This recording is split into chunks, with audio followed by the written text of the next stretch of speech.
So what is up, Hooligang? Samahan nyo ulit ako para sa last minute preparation natin para sa Motul Drag Wars para bukas na ang laban ni King. At syempre nandito na naman tayo sa Dex Auto Work Garage. Nandito na naman tayo sa Giginto, Bulacan at makikita niya si King na wasak na ang mukha niya.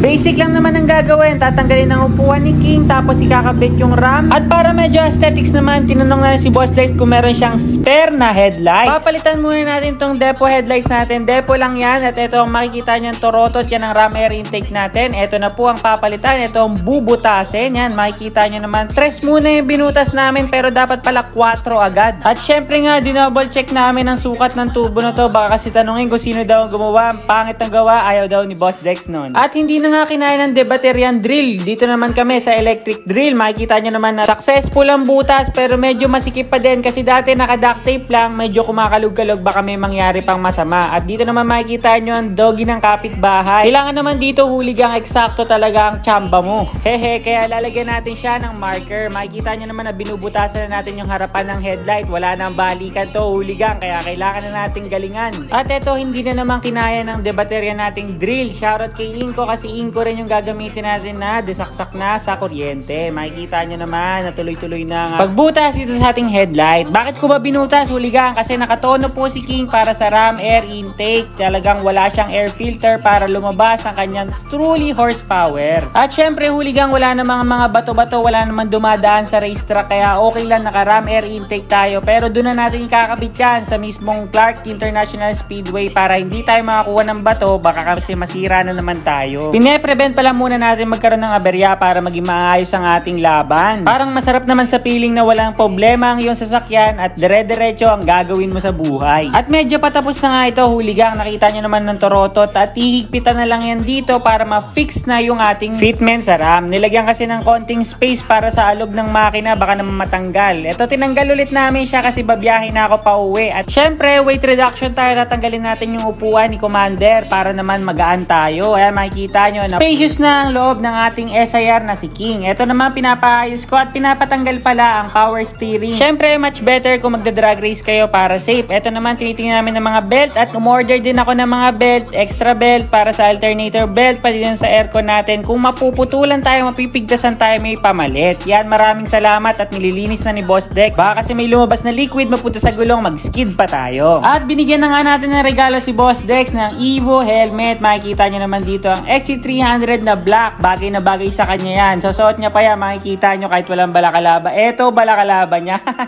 Maraming salamat po ulit Dex Auto Works Garage dito sa Giginto, Bulacan. Okay na si King, uuwi na kami at magiging maayos na ang ating karera para bukas sa Motul Drag Wars. Good luck po sa lahat ng mga kasali. Expert class po si King, may practice kami ng 7:30 at ang laro nasa 1 PM. Good luck sa atin, sana walang masabugan sa lahat ng lalaro. Ingat kayo as always, huli!